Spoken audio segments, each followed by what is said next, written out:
Alright, hello everyone, hope you're all well, hope you're all staying safe. In today's video, I'm once again going to be returning to Community Feedback Friday, and today is episode 6. So as always guys, if you want to get your suggestions featured in a video, then please do join my Discord server, which is linked in the description, whereby there is a very specific channel for you to input your suggestions for a chance of them being in next week's video. But without further ado, let's get into episode 6. Alright, first of all, we have a suggestion from Mikhail Kalashnikov. Of course it's a Kalashnikov, like what else would it be? Probably butchered that, but you know, I'm not fucking Russian. Anyway, this is quite a large paragraph, and I'm probably not going to read it word for word, just because then the video will get a little bit too long. But to sum things up in basic English, Mikhail is suggesting that customizing and building starships from scratch would solve a lot of the problems with No Man's Sky's gameplay loop.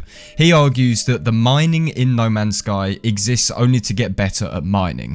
The gameplay loop of No Man's Sky is fundamentally flawed, because as you're getting resources and you're upgrading stuff, there's nothing really to put those resources to other than getting more resources. It's essentially mining to mine. So he argues that shipbuilding is a nice alternative to this gameplay loop.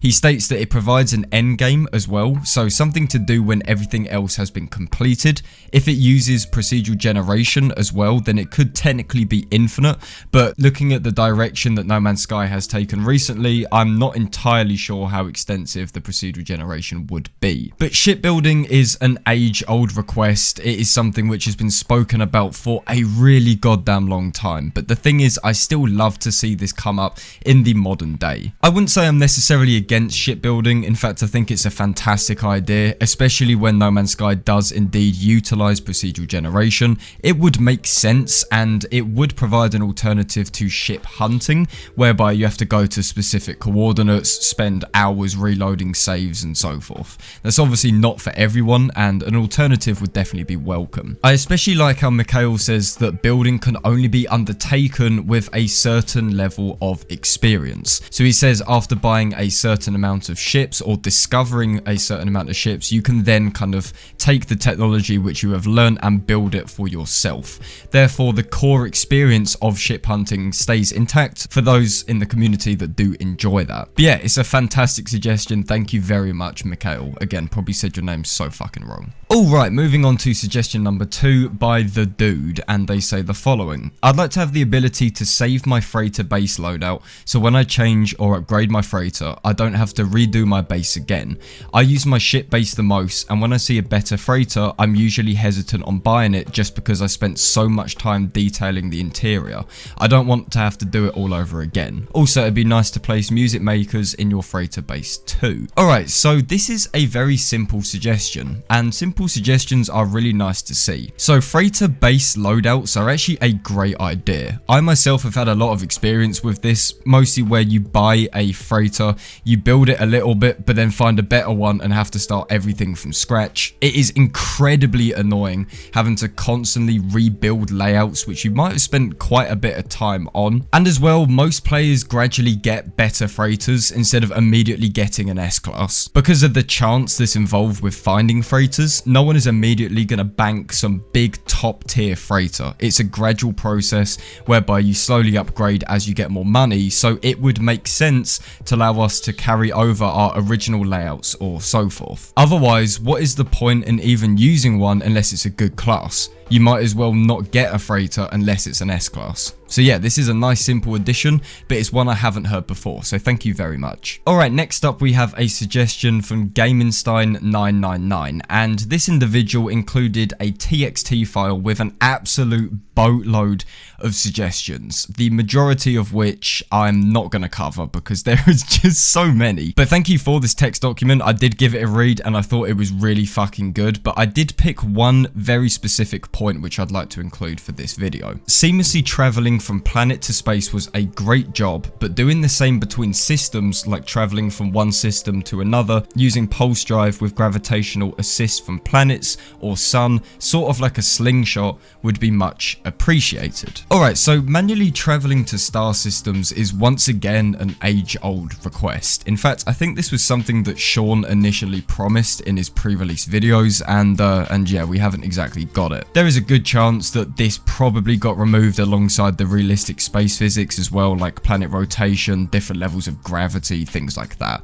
We don't really know what happened with No Man's Sky pre-release, but I feel like a lot of the complexion was taken out because of playtesters.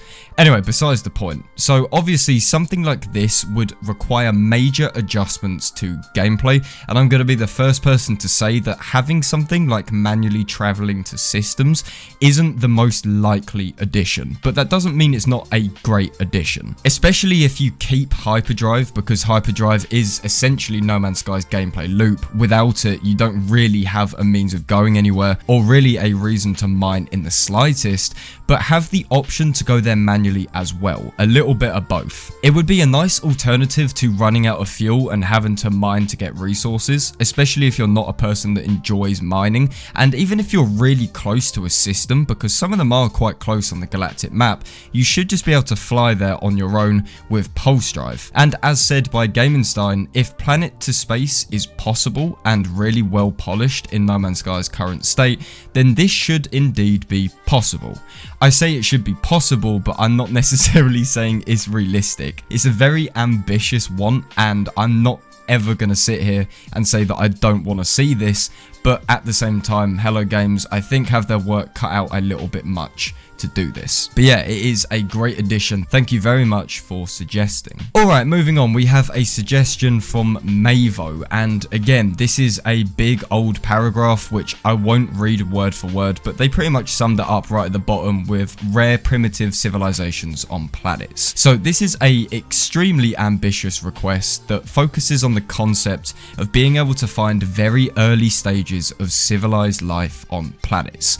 Obviously, this would be rare, but it would be possible. These civilizations would kind of resemble early human life, you know, a basic language that can be learned like other alien languages in No Man's Sky, and also very basic structural generation, like say little huts or wooden buildings. They say a lot as well to do with like the culture and having there be some kind of mini story, you know, more lore to do with the civilization's past and things like that. This is a really great read. It also ties in with the Sentinels being absolute cunts, so yeah, this is fantastic. So considering that alien life does indeed exist within No Man's Sky with the alien fauna, which is just kind of aimlessly wandering around, it would be cool to see this alien life go slightly above the primitive evolution limit. It is a completely crazy suggestion. I love it. I absolutely love it to bits.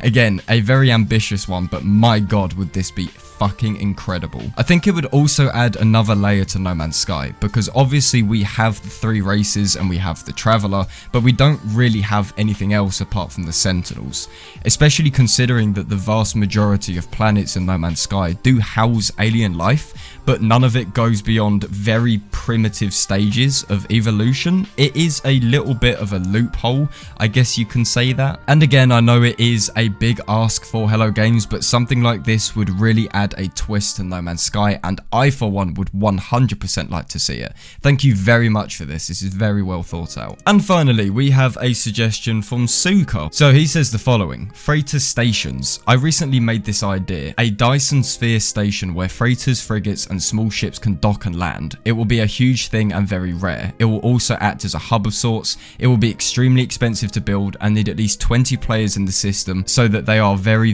rare. Everyone who gets invited to the Dyson Sphere will get a tag in front of their names, just like in GTA 5 Cruise.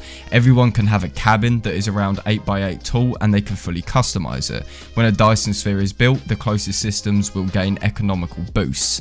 Needless to say, this also needs flyable freighters, frigates, and actual hubs/factions. Alright, so this is, again, a great suggestion. It would make a lot of sense as well if you think about it, because at this current point in time, where do freighters stop for their shopping needs? freighters. Obviously, freighters don't move, and the fact that they don't move and they're so static is kind of the loophole to saying, oh, they don't need to go anywhere, they don't need to spend money, they don't need to buy resources or whatever, but it doesn't really make a lot of sense. Obviously, moving freighters in themselves is something which needs to be addressed, and I think I covered that in my previous episode. I really like the hub aspect too. It reminds me a lot of when we speculated about Beyond before launch, and we was talking about the anomaly being some kind of faction hub for players and shit like that. No Man's Sky desperately needs some multiplayer run economies or any kind of player made gameplay which affects other systems. We have this big ass multiplayer experience now, but we don't really have a lot of multiplayer gameplay that feels like it's affecting the universe. We need to kind of get our foot in the door a bit, you know, create something like a freighter station where we can get a big crew of friends together and go about, you know, boosting economies or destroying systems or anything like that. That is true gameplay. That's true multiplayer gameplay. And yeah, it's a great suggestion. I'm really fucking happy you included it. Thank you so much. Alright guys, I think that just about does it for today's video. I do hope that you enjoyed. As always, if you did enjoy, then please do feel free to leave a like on it. If you guys want to get your suggestions featured in next week's video, then do join my Discord and look for the Community Feedback Friday channel. Thank you all for watching. Hope you enjoyed. Stay safe. Take care. Love you all.